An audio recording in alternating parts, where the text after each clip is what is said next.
The journey back to Umuse began under a sky the color of faded copper.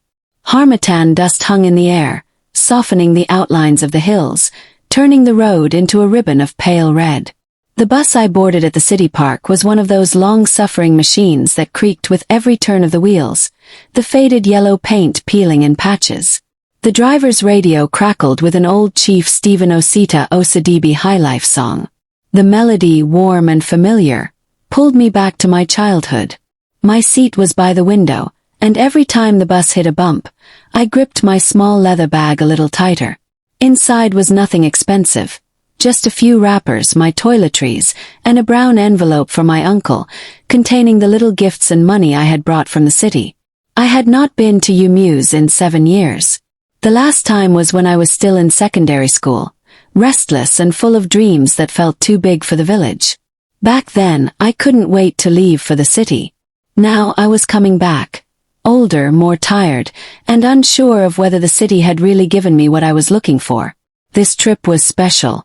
I was returning for the Ofala festival, the most important celebration in our village's calendar. My uncle had called weeks ago, his voice warm and insistent. "NWAM, you have stayed away too long. Come home. This year's festival will remind you of who you are.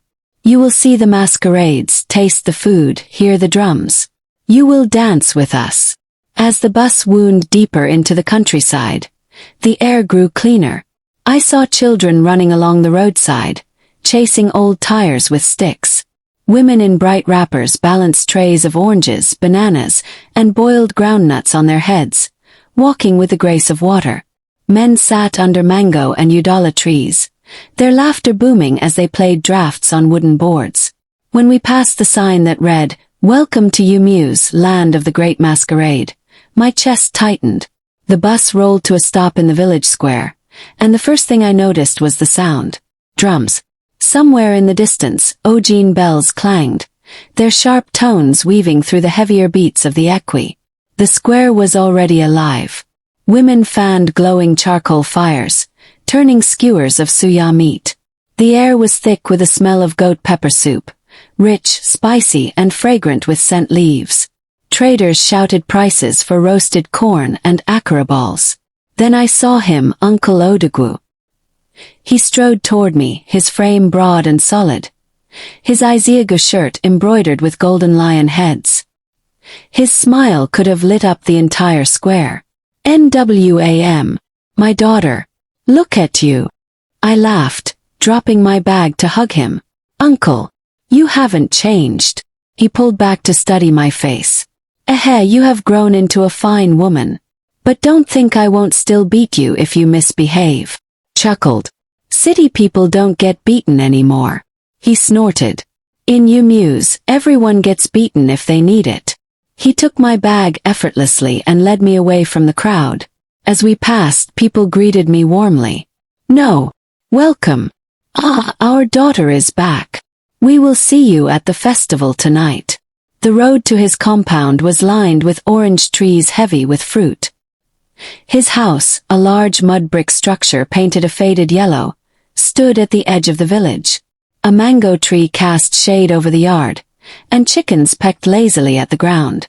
"Rest, eat, and bathe," Uncle said. "Tonight we will go to the square.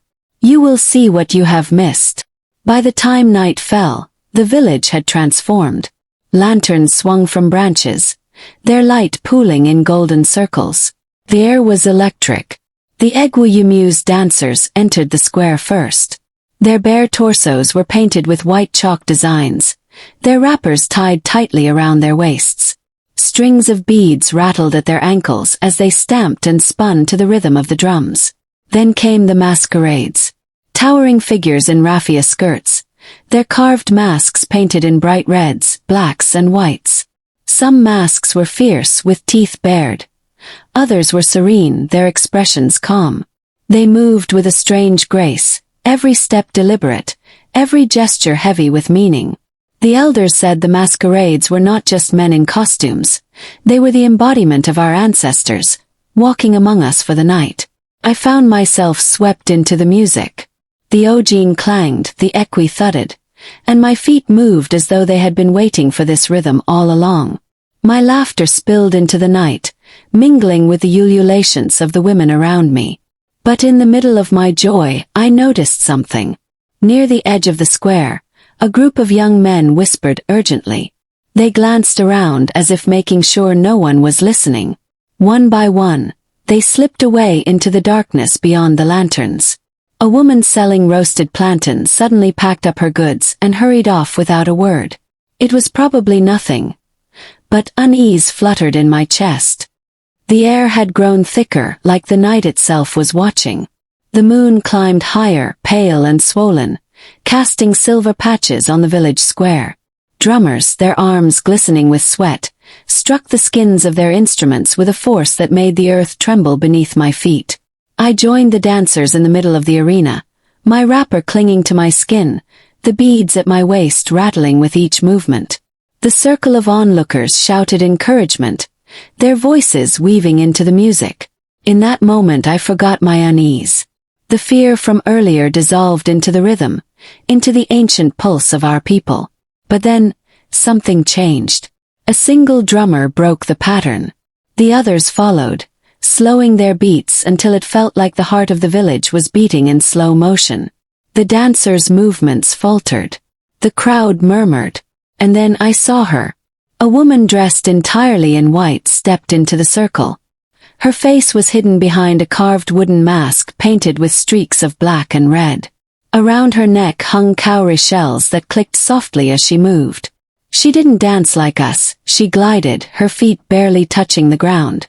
The elders didn't stop her. In fact, they bowed their heads as she passed, which only made my skin prickle. When she reached the center, she raised her arms. The drummers stopped entirely. Silence fell so heavily it was almost painful. Then, in a voice that was not entirely human, she said, "When the cock crows, only the chosen will remain." A ripple went through the crowd. Some laughed nervously, thinking it part of the performance. Others exchanged glances, their eyes darting to the elders. I searched the faces around me for reassurance, but even my uncle, always so confident, looked pale. The woman turned to face me. Though her mask hid her features, I felt the weight of her gaze. Then she was gone just like that. No one saw her leave. One moment she was there, the next, the space in the circle was empty. The drummers resumed, faster this time, as if to shake off the moment, but the festival no longer felt safe. The joy had dimmed. The shadows seemed longer. Somewhere deep inside I knew. The night had only just begun to change. The drums grew louder. Not the kind of loudness that came from celebration alone. No, this was deeper, heavier, as though each beat was falling directly on my chest. The moon was high now, bathing the entire square in a pale silver glow. Palm fronds swayed in the wind, their rustling almost drowned out by the sharp, piercing sound of the ojeen. I watched as the masquerade in the center, Isnta, the king of the night, stopped suddenly. The crowd froze. Even the air seemed to pause. Then, without warning, he spun 3 times, slammed his staff into the ground, and began moving towards the elders' council hut. People began murmuring. The dancers stopped mid-step. Even my mother's cheerful chatter with the women beside her went silent. Something was wrong. Why did he leave the dance? I asked my cousin Chitty, who was chewing roasted corn beside me. He didn't answer. His eyes were fixed on the hut where the masquerade had vanished. The drummers continued playing, but now their rhythm felt off, like a heartbeat skipping. Then I saw them. Men I had never seen before, dressed in deep crimson wrappers, faces smeared with white chalk. They walked in slow, deliberate steps towards the square, carrying small black calabashes. Not a word was spoken. The crowd slowly began stepping back, clearing a path for them. I felt my skin prickle. "Ada, let's go home," my aunt whispered behind me, grabbing my wrist. "But now," she said sharply. We started to leave, but something in me, maybe foolish curiosity, made me glance back one last time. The crimson-wrapped men had formed a circle in the center, pouring the contents of their calabashes onto the ground. The liquid shimmered unnaturally under the moonlight. And then, the wind changed. It was sudden, cold, and carried with it a smell. Something metallic and bitter like iron and old earth. Babies in the crowd began to cry. Someone shouted a prayer. An old man near the shrine collapsed. And above it all, the masquerade's voice boomed, low and strange. By dawn, only the chosen shall remain. By the time the sun dipped beyond the hills, Umuokoro transformed into a river of lights. Palm oil torches lined every path, crackling in the evening wind, casting long, playful shadows on the red earth. The scent of roasted yam and palm wine mingled with the beat of the talking drum. I could hear the ojin clanging from the village square, summoning everyone to the dance arena. Elders sat in their traditional chairs, holding carved walking sticks, their wrappers tied neatly, white beads around their necks. Young women danced in slow, graceful steps, their waists swaying like the river current, cowries glistening in their hair.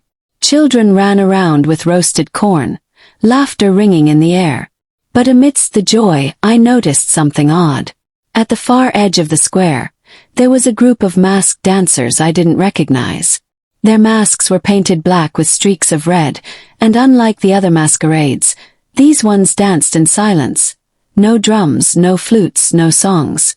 They only circled slowly, eyes fixed on the crowd like hunters stalking prey. I turned to my cousin Obina. "Who are those ones?" I asked. He shook his head. "I've never seen them before. Maybe they came from another village." But something in his tone told me he wasn't convinced either. As the night deepened, the silent masquerades gathered in the center of the square. An old man, draped in a dark cloth from head to toe, stepped forward. His voice was deep and hoarse as he spoke in an ancient dialect, words even I, who had grown up hearing Igbo proverbs, could not understand. The drummers stopped playing. The crowd went quiet. You could hear only the crackle of the torches and the occasional night insect. The old man lifted a clay pot high into the air. Inside something rattled, maybe cowries, maybe bones. He poured a dark liquid onto the ground, and the earth seemed to hiss. Then the masked dancers began to move faster, circling and stomping, their bare feet pounding the dust until the air smelled of heated clay. Women started pulling their children closer. Some elders averted their eyes. The air felt heavier, like the very night had thickened. I wanted to ask Obina if this was still part of the festival, but before I could, the old man pointed straight at me. "It was me." The crowd shifted. Heads turned toward me. The silent masquerades stopped their dance. Every eye was on the stranger who had returned from the city, me. The old man spoke again. His voice low but clear enough to cut through the murmurs. "The one who walks between worlds will choose." My heart pounded. Choose what? Before I could speak, they brought out 2 wooden calabashes, one painted white, the other painted black. A whisper spread through the crowd, like wind rustling dry leaves. Someone muttered, "Omanala," as if they recognized some old custom long forgotten. I wanted to laugh it off, say it was a joke, but the tension in the air was thick. Even Obina had stepped back, his eyes wide, as if I was now someone dangerous. The old man stepped closer. "Choose now." I don't know what possessed me, but my hand moved toward the white calabash. The moment my fingers touched it, a deep drumbeat echoed from somewhere far beyond the square. It wasn't from the drummers, it was deeper, heavier, almost like the heartbeat of the earth itself. The masked dancers froze. The old man smiled, not warmly, but like someone who had been waiting years for this moment. He said a single word in that strange dialect. The torches flickered violently, and then, all the lights went out. Darkness swallowed us whole. I don't remember hearing anyone scream. I don't even remember hearing footsteps. Just 1 second there was a crowd around me, hundreds of people, and the next, nothing. No voices, no drumming, no movement. I lit the small torch I had in my bag, and my stomach turned cold. The entire square was empty. The roasted yam stands were abandoned. The drums lay on the ground. Half-finished cups of palm wine sat untouched. It was as if everyone had vanished in an instant. I ran to Obina's compound, empty. I ran to my uncle's house. The cooking fires were still burning, but no one was there. I went from hut to hut, shouting names, kicking doors. Nothing. Even the goats and chickens were gone.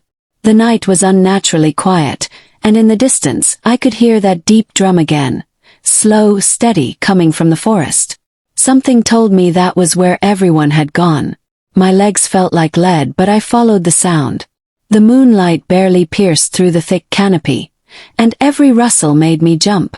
After what felt like an hour, I saw a glow ahead, torches burning in a circle. I crept closer and saw them, the entire village, standing in silence around a massive pit. The old man was there, holding the black calabash now. The masked dancers surrounded the pit, chanting in that strange tongue. When the old man lifted the calabash and poured its contents into the pit, the ground trembled. Something inhuman roared from below. Then, the forest swallowed me whole. The deeper I went, the more the air grew thick, heavy with the smell of damp earth and something else. Something metallic. My ears picked up faint whispers, not carried by any wind. I pushed through twisted vines until the path ended before an ancient shrine, half buried in moss. It was small, carved from black stone, its entrance low enough that one had to bow to enter. From inside, a flickering red glow seeped out. I stepped in. The walls were covered in strange symbols, freshly painted in what looked like blood. And in the center, a massive clay pot, sealed shut with cowrie shells and red cloth. Around it were the missing people, standing motionless, eyes glazed over, lips moving in silent chants. An old woman emerged from the shadows. Her face was painted white, her eyes like coals. "You shouldn't be here, child," she whispered, though her voice carried like thunder in my head. I demanded to know what happened to my people. She smiled slowly. "Every 50 years our village must offer itself, to keep the land fertile, the rivers flowing and the spirits appeased. This is why the festival is so grand. It is a farewell feast." My stomach turned. You sacrifice everyone." Her expression didn't change. "Not everyone. One always escapes to carry the memory. That person is you." The chanting grew louder. The air around the clay pot shimmered as if reality itself was bending. I stumbled backwards, my vision blurring, the walls closing in. Suddenly one of the villagers, my childhood friend Afani, broke from the trance, grabbed my arm and whispered, "Run!" I didn't think, I just obeyed. We tore through the forest, the whispers chasing us, cold fingers brushing at our backs. When we finally burst out into the village square, dawn was breaking, and the place was empty. Completely empty. Not a hut, not a footprint, not even the smell of smoke. Only I stood there. Afani was gone. I left the ruins and never returned. People I told the story to either laughed or looked at me with pity. But every year on the festival date, I dream of the drumbeats, the laughter, and the smell of palm wine. And when I wake, my floor is always covered in fresh footprints. If you ever receive an invitation to a festival in a village you haven't been to in years, think twice before you go. Because some celebrations are not meant for the living. The first rays of dawn broke over the hills, but the silence in Yumyuk was deafening. I walked through the dusty paths, past the market square, past the shrine, past the empty compounds, not a soul in sight. The colorful festival cloths still fluttered in the wind, but they felt like mocking reminders of the laughter that once filled the air just hours ago. "Papa! Mama!" I screamed, my voice cracking. Nothing.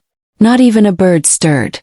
Then in the far distance I saw movement, a lone figure in a tattered white wrapper, walking slowly toward the river. My heart pounded. I ran after them, my bare feet kicking up dust. When I got close enough I froze. It was my grandmother. Her eyes were glassy, her face pale. "Naem," she whispered.